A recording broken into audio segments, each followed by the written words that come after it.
Do you know what I find really hard is trying to explain to people who have not, lived in Uganda or in a country like Uganda, just explain anything that's going on really, because I've lived here so long now that like nothing really surprises me anymore, and I kind of forget how foreign some of the things are to people back home. So it can be things like the fact that Josh doesn't know his date of birth. He doesn't have any paperwork to prove his date of birth. His parents don't know his date of birth. His parents don't know their own date of birth. And people are like, how is that possible? How would they not know?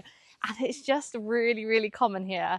It's just not, it depends, where you were sort of born. But Josh's family lives very rurally, in the village, they say here. Obviously, there are people who are maybe born in Kampala, and, it's just different way of life for different people here. But for a lot, things like knowing your date of birth is just not a thing. People don't celebrate birthdays really. It's not really a thing. Even my children, I'm not 100% sure on any of their dates of birth. We partially made some of them up, it's basically what it is, and we've stuck to that.